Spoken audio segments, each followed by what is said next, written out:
Hello, ladies and gentlemen, boys and girls. I'm Aabir Lahiry. You are watching ABP Live Podcast and Cracking Conversation is a podcast का नाम है. इसमें कई बार conversations हम बहुत सारे लोगों से करते हैं. Joining me today in conversation is Aishwarya Jha with a brand new book, The Scent of Fallen Stars. Welcome to the podcast. How are you? Thank you for having me. As I told you, I've never done a podcast before, so it's very exciting for me. Super. Please go easy on me. Yeah, no, right. Anyway, I don't have any relevant questions. I just ask stupid questions, so उसके लिए सब sorted है. You are the one who will be bearing me, so. Okay, I'll do my best. Done. It's great to have a conversation with fiction writers because non-fiction that you can move into different zones. But with fiction, what happens is we are restricted to a particular story. So let's start with this. That you just explain me what exactly is the plot behind this, and then we'll have lamba chauda conversation. Okay. Well, basically, The Scent of Fallen Stars is a dual timeline novel. So part of the story is set in 1995, and part of it is set in 2018. Okay. And it's about two different people who come to Delhi from England during these two different times. And what happens to them, what they discover, the secrets they find, and how it changes them and how it changes their relationship with each other as well. Okay. कितना real life से inspired? I wish real life से inspired. Really? But no, it's not.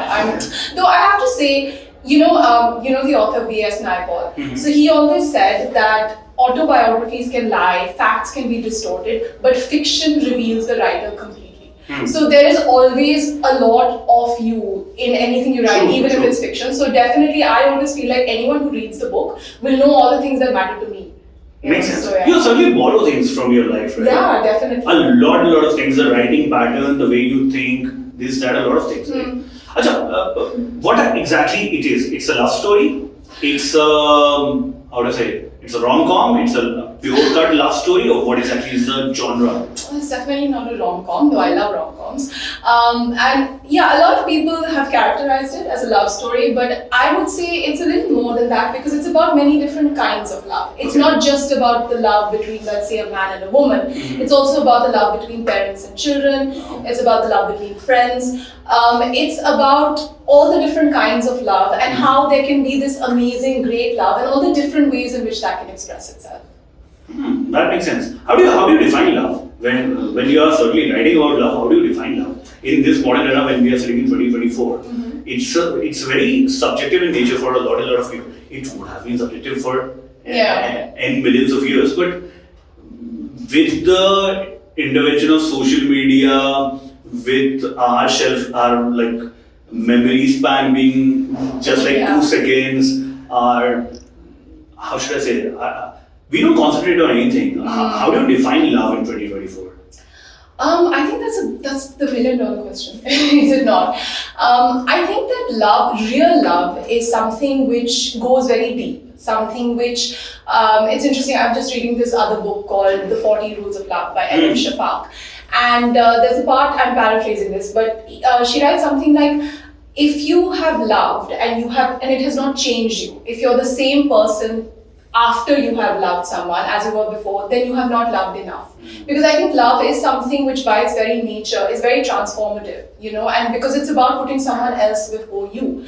And like I said, that can be not just between lovers, but everybody says, I don't have children, but everybody says like, oh, when you have a child, then you see your baby for the first time and it completely changes you and that love that you feel. But I think that is love, right? That is where you can really feel like, okay, I'm not the same person now as I was before, where I can really I can maybe do things that I never thought I would be capable of just for the sake of this other person. So I don't know how much of that we have, like you said, in this era of like dating apps and social media. Yeah, exactly. Blue ticks and this and that. So I don't know कितना प्यार fiction है, कितना real है. That's how much it is real and how much it is real, nobody knows about it. That's true. Yeah, like you see all these celebrities and the amazing, mushy posts they put up, and then like 2 months later, it's like, we have decided to part ways, and and all that. And then there are these amazingly loving divorce announcements where they're just like, we have so much love for each other, this, that, and it's like, you sound like you adore each other. Why are you splitting up? But who knows what goes on behind. Let's not name anybody.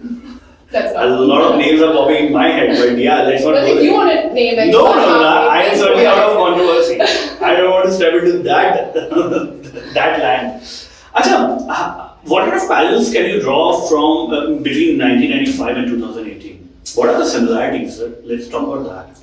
Well, I don't think that there are that many similarities because I'm Has a the child. world changed so much between Yeah. 1995 and 2018? I think so, and Delhi has changed a lot. So I am a child of the 90s, so I Okay. have a lot of nostalgia especially for Delhi of the 90s. And my brother and I talk about it very often, and we always feel like we were amongst the last generation to have that really idyllic kind of childhood.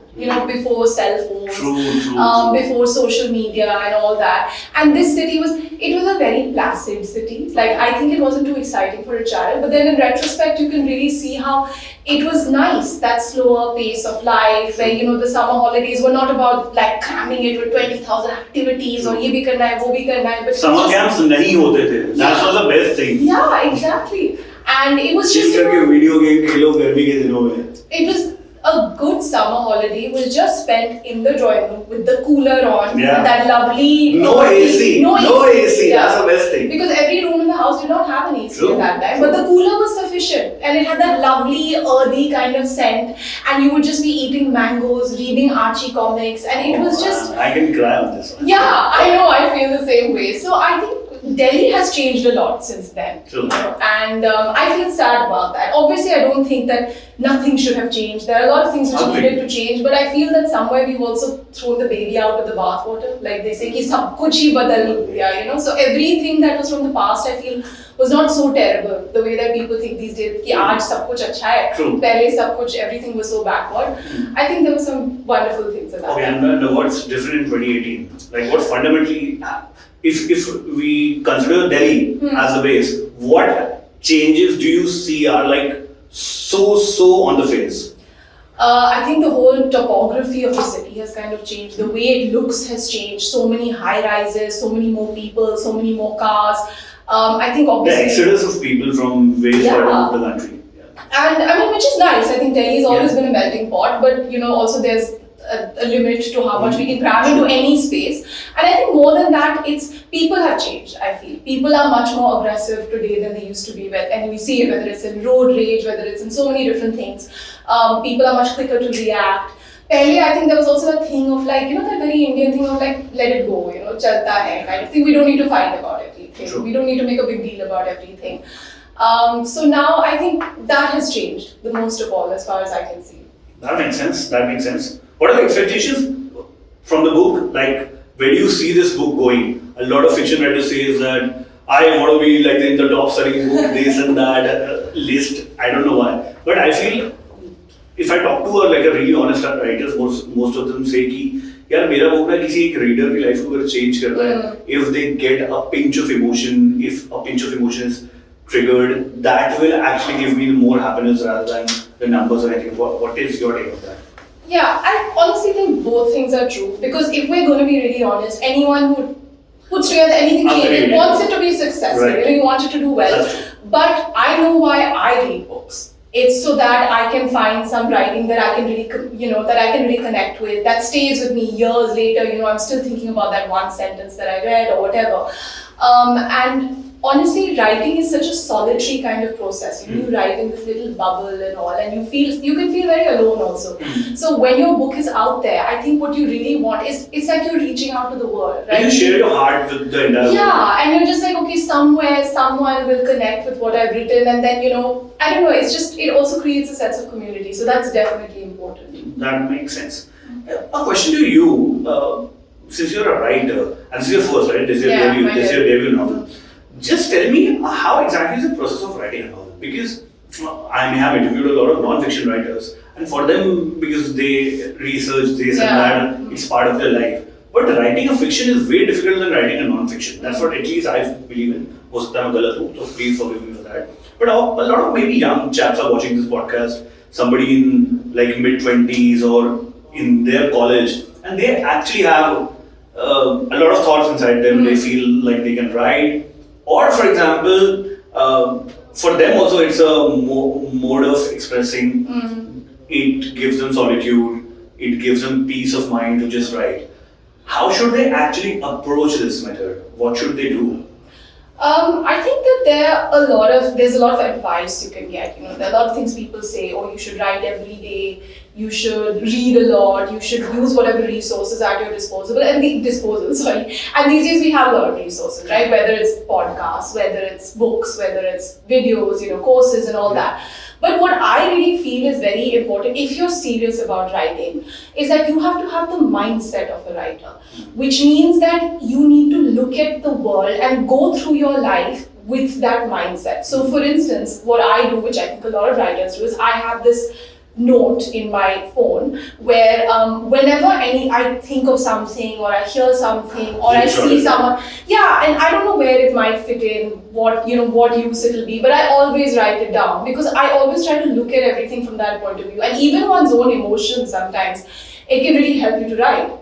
It's very cathartic also. And then something terrible, let's say, happens to you, you're very upset about it, you write it all and maybe later you can include that in some. You can borrow from it or take inspiration from it. So I think it's important to have that whole mindset, and it shouldn't be just a part of your life like ye meri hobby hai, which that's also fine. But if you're serious as an artist, I think where people paint and all, they look at everything from that vision, and it's the same for any kind of art. One wise man once said that a lot of stories are actually invented through voice notes and notes. That wise man is Aabir Lahiry. But I guess John Mayer or I guess Ed Sheeran, either of them, forgive me if I'm quoting something else, but मुझे जितना पता है ये सही है. They actually launched an entire album which is just out of voice notes. Yeah. He would just go here, there, and randomly record any particular music on a voice note, and that actually became an album and one of the most selling albums in the entire world. So that's the story of voice notes and notes. A message to all those young writers who are actually willing to start out. Notes is one of the most interesting features in any mobile phone. Just jot down whatever you feel like, and वो कभी बैठ के आराम से सुकून में you can actually read the entire story, right? Yeah, absolutely. That works, right? You never know what might come of it. Yeah. Even with writer's block, all fiction writers especially. Is it actually true there is something called writer's block? There is, definitely. There is? Yeah, it's also, look, I think part of it is also just you're getting into your head and you can have imposter syndrome, or you can be like, I can never write this, I don't have any ideas. So what is the excuse है? more than 90% के लिए मुझे लगता है excuse है, 10% के लिए हो सकता है writer's block. जो इंसान कभी लिखता ही नहीं है, वो बोल रहा है मेरा writer's block हो रहा है, then it's a concern. तो उनकी पूरी life writer's block. That's true. But that's true. As a writer, if you do struggle with writer's block, I think the only thing you can do is just keep writing. Because then even if you write rubbish, you should just write every day, and you never know when that tap will suddenly start. And what if you only write rubbish? Then what happens? Asking for myself. Then maybe you can ask a friend to help you. Yeah, you can ask someone to look at your work. That makes sense. That makes sense. And I think something nice can come out of rubbish as well. खाली paper से क्या मिलेगा? कौन क्या feedback देगा? मैं वो सोच रहा हूँ. But how long did it take for you to write this? So I didn't write it in one continuous stream. I got the idea for it back in 2014. इसलिए 2018 से the timeline. 2018 में मैंने book शुरू किया था, manuscript लिखना शुरू किया था. That's the reason the timeline is 1997. Yeah. Also, let's face it, no one wants to go towards 2020 in fiction. So I started the manuscript around the end of 2018, around August, and I think I finished one timeline by the beginning of 2019 probably. Then life happened and I got very busy with lots of different things, and I was like, oh yeah, I have to finish that manuscript, I have to finish it, and I didn't. But then COVID hit and I said, listen, if I don't finish it now, I am never going to forgive myself. So then I worked on it again, and I think it must have taken. But why so? I'm never going to forget it. The reality hit ki aur is duniya ko kuch pata nahi hai, something like that. No, more like we have the time right now, so if I don't make use of it to write, then if I don't make use of, because I also felt like I have to bring this story to the world, this story came to me and I have to be the instrument of bringing it to the world. So I sort of felt like I had a duty towards the story. So writing is not a full-time gig? Not at the moment, but who knows? I hope someday. What else is there? Well, I've done lots of different things. I worked with the luxury brand Hermes while I was in college also, so I was working with them for a year or so. We've done a lot of creative design, events, interiors, done some management consulting as well. So yeah, I've worked in a lot of different spaces. Did you design by this is AI by any chance? No, it's not. No, but this looks so vivid, man. I really like the cover. I really like the cover. Thank you. I did. I worked with the team at Penguin. I always had this vision for the cover. Okay. Ever since I wrote this book, I was like, if it becomes a book, I want this to be the cover. And luckily, But it's fairy tale-ish. I wanted it to be a little otherworldly, because this was the scene that sort of inspired me. Like I saw this, so I wanted to bring it up. Where did you see this? Tell me the background. Why did you write this? Or ye kahan se aaya? That's interesting to know. So basically, around 10 years ago, it was during the monsoon. The story is very much set in the monsoon. So I was out on a walk with my family, and it was quite late. It was after dinner. And it was, that post-rain kind of atmosphere where the road is still wet, and there's and you can smell the petrichor. Yes, you can smell it. And then you can smell all these Indian flowers, which I'm very enchanted by, whether it's chameli, Raat Ki Rani. Shuli. Yes. That October swell, the typical October swell in Delhi, especially in South Delhi, North Delhi, Puri, every part of Delhi. And the mall sari, which plays a very important role in this book. So I felt very intoxicated by this ambiance and this atmosphere. And I was walking along this avenue, and suddenly I could almost hear this humming. Like, it was very real to me, and I sort of turned back, and it was almost like I could see this whole scene unfolding before me of this girl, this figure in white, just walking along the avenue and humming to herself and sort of lost in her own reverie. Sounds spooky. It wasn't spooky. It was very. It was like another world. Okay. And also I could sense like this other figure who was standing and watching her, not in a stalkerish way, but all the emotion of that scene, the mood of that, the love, the longing, and all, and it sort of just came alive. So at that time I used to write a lot of poetry. So I turned it into a poem, and I was like, "Haan, theek hai, ho gaya." Like, wow, inspiration, it's done. But it just kind of stayed with me, and over the next few years, the story sort of just kept unfolding in my head, and I'd always wanted to write a book. So at some point, I was like, okay, I guess this is going to be the book that I write. Very good. Any plans of like going further with the writing, like maybe like a second volume of it? I finished my second manuscript as well, actually, but it's not related to this. It's another novel. It's a gothic fiction novel, so it's quite different. So let's see where that ends up. Very cool, very good. Any message to all the viewers who are watching this podcast? Whatever you want to say to them. Please buy the book. No, as honest as possible. No, but I just want to say that if anyone is interested in writing and pursuing their dream, don't give up. I know it can be really, it can be very soul-crushing to try and pursue anything creative, but if you really have a passion for it, I think you should keep going. You have to have a thick skin. Don't let the rejections get to you. Keep improving your craft, keep working on it, and if it can happen for me, it can happen for you, definitely. Wow, so sweet. On that note, बहुत shukriya Aishwarya for having this conversation. I really hope this performs well.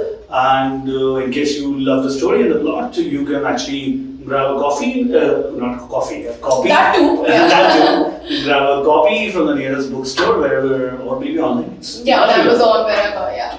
Sorry, बहुत shukriya. Thank you for having this conversation. Thank you for having me.